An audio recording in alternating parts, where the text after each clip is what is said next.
Well, hey there, it's Miriam Schulman here, and welcome to our Amazon live stream. We're so excited to have you here. We would love for you to share in the comments who you are and where you're from, and if you're an artist, what kind of art you like to do. We have so much that we want to share with you today. So let's just get started. Here we go with, whoops. There we go. We have a watercolor demo today. I hope you're just as excited as I am. So real quick, in case I'm new to you, I'm Miriam Schulman, and I'm the author of Artpreneur, as well as the host of the Inspiration Place podcast. And I'm so excited to have you here with us today. I can't wait to get to know you. So if you haven't already, share in the chat who you are, what kind of art you like to do, and where you live in the world. Addie is going to be assisting me today. And so she'll be chatting with you in the comment section. And we'd love to get to know you over there. Okay. So who is excited for today's watercolor demo? I'm going to show you once again what it is that we are going to be demonstrating. Let me just see. I want to see a little excitement in the chat. And if you're very excited, hit the like button. If this is the type of thing that you like, hit the heart. I think it's a heart button on Amazon. Hit the heart button so that we can see that you're excited. Okay, and then Addie, we have a few people to say hello to, I think. A few of our regulars are here. Yeah, we want to say hi to Jenny Nichols from Eatonville and Sherry Garvin from AIC. Welcome to the live. Gorgeous. All right, everyone, buckle your seatbelts. This is going to be a lot of fun. So for this, I'm using a photo reference from Wet Canvas. Anyway, I fell in love with this really cute girl on the beach, and this reference is available on Wet Canvas, which means that, as you know, you can copy it without worrying about the photographer getting mad at you or suing you or any of those things. First, I'm going to lay down the shadows. I'm using a combination of cobalt blue and burnt sienna, which makes a beautiful transparent shadow color. Next, I'm taking a great big brush and I'm laying it a very dry wash. So you see it's called actually dry brush. You see all the white skips? That's because I'm not using a lot of water and I'm letting the paper show through to make it seem like it's the surf or the white foam.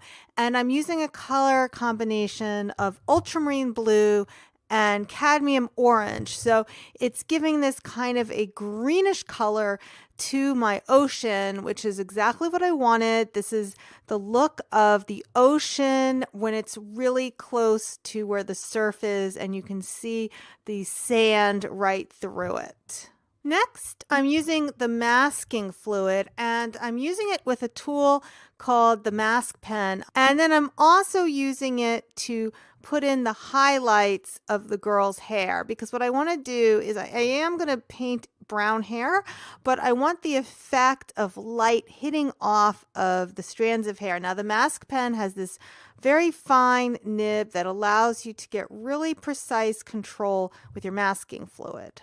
It's cobalt blue and yellow ochre and burnt sienna. And then I'm putting another nice juicy wet layer of that sand color and I'm going right over the shadows.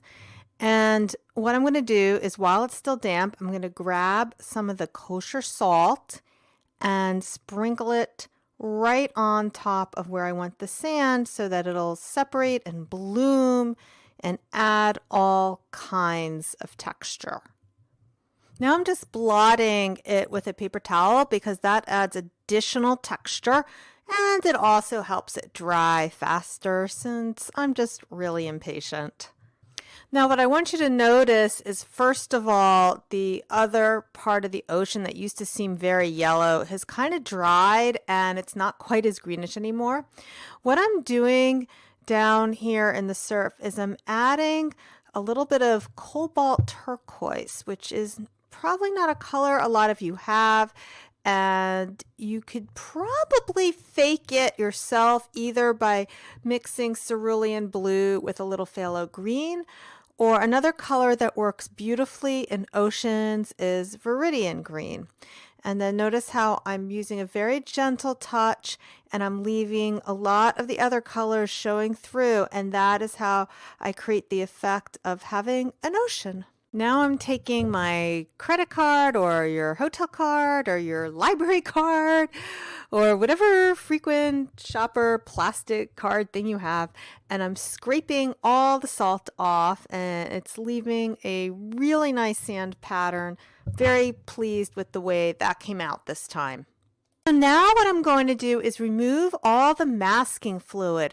So the way to do that so you don't get a blister on your hands is you take a piece of packing tape and you wrap it around your finger with the sticky side out. And then you use that to rub against your watercolor painting. And you'll notice now that the places where I put the masking fluid into the paint while it was still wet creates that kind of spray effect. So I think I forgot to point that out, but when I put the masking fluid into the paint, it looked like I was making a mistake by putting it in too soon, but actually that was intentional because I wanted to create this effect where not all the paint is going to seep into the paper and the masking fluid is going to block it. Next, I'm going to come and paint that beach ball. So far, all the colors I've used are very muted, but I wanted to make sure to use nice bright colors for the ball. So I'm using cadmium yellow for the left side. And even though the ball in my photograph is pink, I decided to use cadmium red to paint the right side of the ball. And then you'll notice I also blot the top of the ball to make it look like there's sunlight hitting the top of the ball. Now, when you're painting beach scenes, it's really important to take into account the fact that both the sand and the water are highly reflective. So that is why I'm making sure I'm putting the red and the yellow of the ball into the sand underneath it. So the puddles are all going to reflect the ball. And so you have to make sure you have those colors reflected. At the same time, you want to make sure that you really make the ball nice and round. So that's why I'm putting in a shadow color on top of the ball itself. And then what I'm doing is I'm taking some cadmium orange and I'm toning down the yellow on the other side of the ball.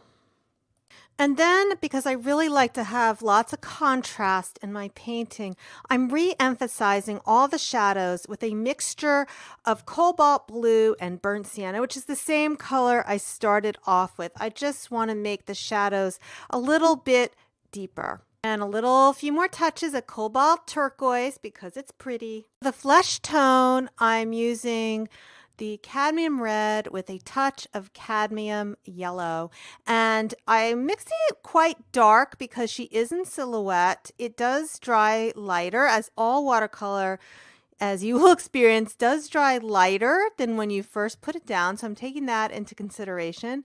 And guess what? Even if it didn't, so what? She has a suntan. Now, while it's still wet, I like to put in a little bit of extra red in the elbows and just let it bleed in the hands.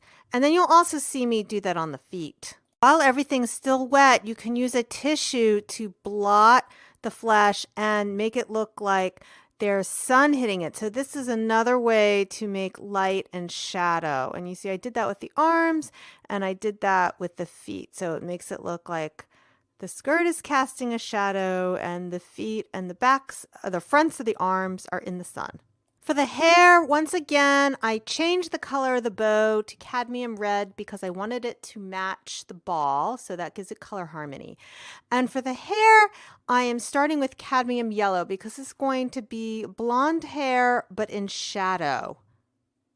Maybe it's going to be just very light brown hair in sun. Either way, you go about it the same way. So I'm working, as you do with watercolor, from light to dark by putting in the yellow first. don't forget, I also saved some of my lights by using the masking pen. Next, I'm using burnt sienna on the hair, and then I'm following it with cerulean blue so that the hair really looks like it's in shadow in a very natural, realistic way. For the dress, I'm going with a cerulean blue, and when I first put down the color, I thought it was a little bit bright, so I did tone it down just a bit to make it more of a grade cerulean blue. So I like the primaries of cadmium yellow, cadmium red, and cerulean blue. That is your opaque triad, these three bright colors that really go well together. But I did want to mute it just a bit. Now I'm going to do something that takes a lot of courage to do. I take that cerulean blue color and I'm dragging it down into the legs so that the legs seem like they are in shadow. But notice I'm not using the cobalt blue burnt sienna mixture in the flesh tones. I'm using cerulean blue. Now the last two steps are here. So first I am removing the masking fluid. I'm not quite sure why I decided to use my fingers this time instead of the packing tape, but you can see how this leaves these gorgeous highlights in her hair. Where I feel like there's too much white, I just come there with some water and bleed the color into those light areas just to soften it a bit. Finally, I decided to take a white crayon, a pastel pencil, if you will, and I'm just adding a bit of white to the sand and different areas. You don't have to do this. You can completely skip the step, but I just wanted to re-emphasize some of the surf areas, and this was an easy way to do that.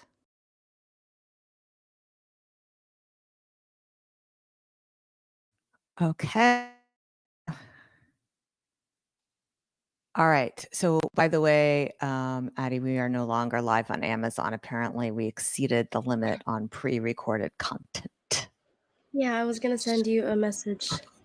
So, I think there's like one person watching us right now on maybe Facebook or YouTube. So, we're going to end our live stream a little bit early today, and we'll have to double check what those rules are. All right. Thank you so much for joining me here today. Until next time, stay inspired.